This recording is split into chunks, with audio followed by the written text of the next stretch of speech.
तो hello guys, स्वागत है आपका रोड टू हेवन के एपिसोड नंबर 10 में। तो चलिए इस अपनी एपिसोड को स्टार्ट करते हैं। तो जैसे कि हमने लास्ट एपिसोड के एंड में देखा था कि जो अंकल जू रहते हैं उन्हें टाइम मिल जाता है, क्योंकि वो लोग उनके लिए टाइम बाई करके देते हैं। तो उन्हें यहाँ पे जब टाइम मिलता है तो वो यहाँ पे एक बंदे को समन करते हैं जो कि ज़ॉम्बी जनरल रहता है, जिसकी पावर बहुत ज्यादा रहती है। जब वो समन करते हो दिखाते हैं, वो कहते हैं होंगशेन और साथ ही आफेंग से कि चलो तुम दोनों साइड हट जाओ, बाकी का काम जो है ये जनरल संभाल लेगा। वो जो बंदा होता है, यहाँ पे एक हमला चलता है जिसका नाम होता है क्रिम्सन क्रॉप ब्लेजिंग बटरफ्लाई। यहाँ पे वो अपनी जो उंगली रहते हैं उसमें यहाँ पे एक बटरफ्लाई बनाता है, एक छोटी सी गोल्डन टाइप की बटरफ्लाई, तो शायद बहुत ज्यादा छोटा होता है। वो सामने उसको एक ज़ॉम्बी की तरफ थ्रो करता है, दिखाते हैं वो जैसे उसके साथ जाके हिट होता है, भाई एक ही बारी में वो ज़ॉम्बी वहाँ जल के मर जाता है। तो दोनों यहाँ पे कहने लगते हैं कि वाकई में बहुत ज्यादा ही पावरफुल था और बहुत ज्यादा ही फ्लेमी था। अंकल जाओ बता रहे रहते हैं कि असल में बात ये है, ये जो ज़ॉम्बी जनरल है ये यहाँ पे इमॉर्टल की चीजों से बनाया गया है, ये इमॉर्टल है, इसकी मदद से हम यहाँ पे इस जंग को जीत सकते हैं। हम यहाँ पे कोई चांस नहीं बनता कि हम यहाँ पे हारने वाले हैं। अब यहाँ पे हम इस फाइट को जरूर से जरूर जीतेंगे। जो ज़ॉम्बी जनरल होता है इतनी सारी बटरफ्लाईज को आगे की तरफ थ्रो करता है कि दिखाते हैं, आगे की तरफ थ्रो करता है कि दिखाते हैं। वो जब वहाँ पे जाकर हिट होती है सभी ज़ॉम्बीज के साथ, तो हमें बहुत ज्यादा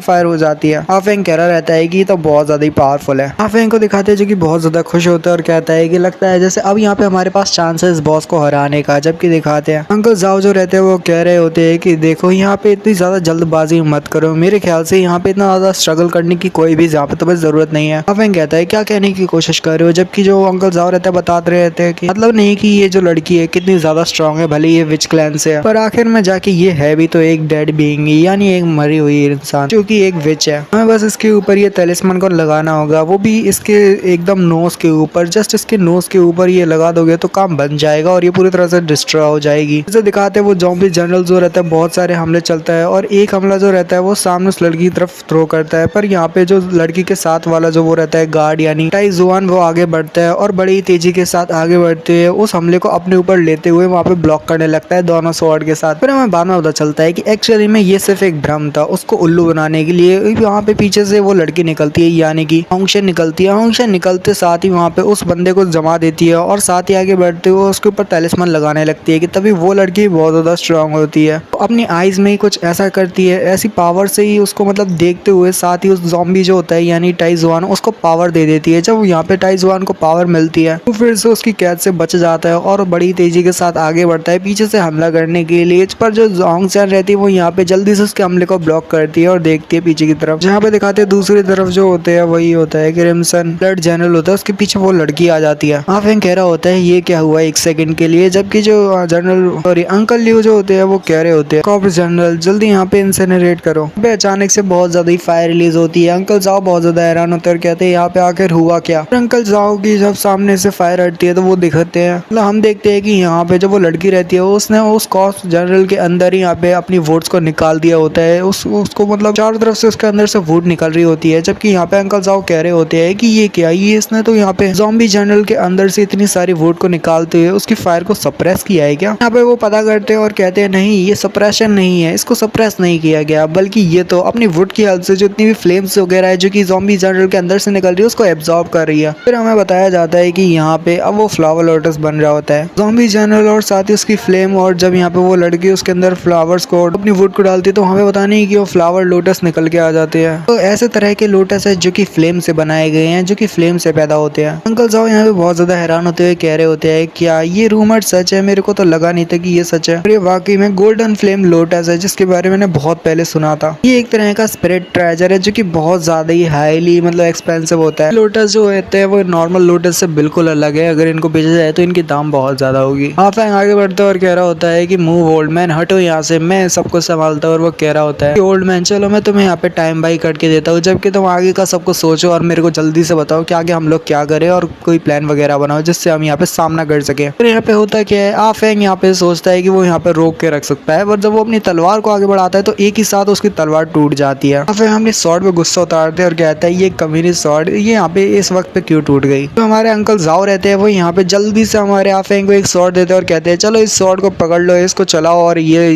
जो है इसकी हेल्प से तुम यहाँ पे इन सभी चीजों को काट सकते हो। वो जो स्वॉर्ड होती है बहुत ज्यादा पावरफुल होती है। आफेंग भी कह रहा होता है ये तो बहुत एक अच्छा वेपन है, जबकि अंकल जाओ कह रहे रहते हैं कि चलो जल्दी से अपनी फाइट पे ध्यान दो, मैं चाहता हूँ कि तुम जल्दी से जितनी भी सारी वोट्स है उस सभी वेन्स को काट डालो और यहाँ पे जो ज़ॉम्बी जनरल है उसको बाहर निकालो, वरना हमारे लिए जीतना बहुत मुश्किल होगा। जबकि हमारा आफेंग कह रहा होता है अच्छा ठीक है मैं जल्दी से उसको फ्री करता हूँ और मेरे लिए इतनी कोई दिक्कत नहीं है क्योंकि तुमने मेरे को एक बहुत ज्यादा अच्छी स्वॉर्ड दी है जिससे ये काम बहुत ज्यादा आसान हो चुका है। बट एक और चीज है जो कि इस सब में मुसीबत और बाधा बनने वाली है और यही हमारा मेन ऑब्जेक्टिव वीएस को हराना। जबकि वो लड़की जो रहती है उन सभी जो लोटस रहती है फायर लोटस उन सबके कंट्रोल करते हुए हमारी वो आफेंग की तरफ फेंकने लगती है। फिर से दिखाया जाता है जब वो हमला करने लगती है आफेंग की तरफ तो दिखाते पीछे से वो निकलती है यानी होंगशन वो आगे बढ़ती है और अपने फ्रोस्ट क्रेन को यहाँ पे आगे करती है हमला चलती है। फ्रोस्ट क्रेन की वजह से वो यहाँ पे सारी जो फ्लेम लोटस होते हैं उनको रोकती है और साथ ही वो लड़की को भी यहाँ पे फ्रीज कर देती है। अंकल जाओ चिल्लाते हुए कह रहे होते हैं कि चलो जल्दी से आगे बढ़ो जल्दी से उस पर वो तलिस्मान लगा दो इससे पहले कि वो सारी चीजों को तोड़ते यहाँ पे फ्री हो जाए। यहाँ पे हमारा टाइजुआन का ब्रदर मतलब टाइजुआन निकलता है कि आफेंग का ब्रदर है वो हमला करने लगता है। फिर टाइजुआन का जो छोटा भाई होता है यानी आफेंग वो आगे बढ़ता है और कहता है कि चलो मिस्टर जाओ मैं इसको रोकता हूँ अपने ब्रदर को बिग ब्रदर को रोकता हूँ बट तुम आगे बढ़ो और जल्दी से उस पर वो तलिस्मान लगा दो। आफेंग अपने बिग ब्रदर यानी टाइजुआन के साथ फाइट कर रहा होता है जबकि होंगशन से जो वो बुढ़ा बंदा कह रहा रहता है कि चलो जल्दी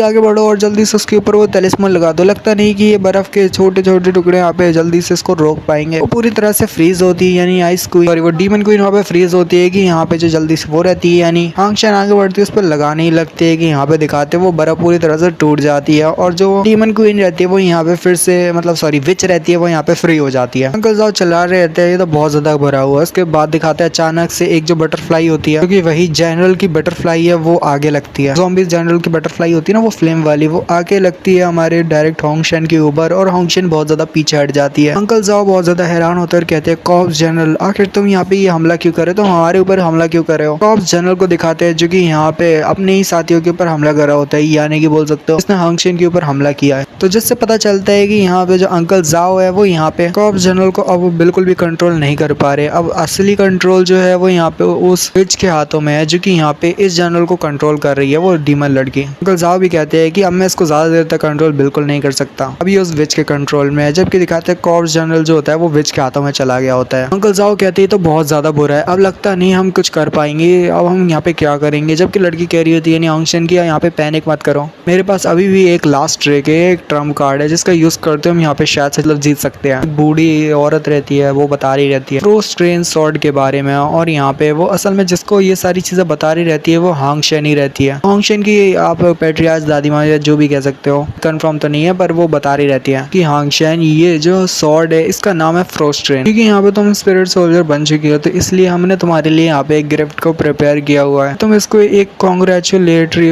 गिफ्ट भी कह सकते हो जो कि तुम्हारे अंकल ने यहाँ पे प्रिपेयर किया है। क्योंकि होंगशन जो होती है वो गिफ्ट के लिए थैंक्स करती है पैट्रियाज को पर वो मैट्रियाज करके आ रहा है पर वो पैट्रियाज ही बूढ़ी औरत होती है वो यहाँ पे शायद से पैट्रियाज रहती है वो पैट्रियाज करके कहती है कि पैट्रियाज आपका शुक्रिया। फिलहाल के लिए अपने एपिसोड को यहीं पे खत्म करते हैं। नेक्स्ट एपिसोड में जो होंगशन है वो अपनी रियल पावर्स को यहाँ पे जगाने वाली है और यहाँ पे जो होंगशन है वो अपनी 100% पावर्स को रिलीज करने वाली है। तो देखेंगे नेक्स्ट एपिसोड में होंगशन वर्सेस विच। तो मिलते हैं अगली वीडियो में। तो गुड बाय बाय।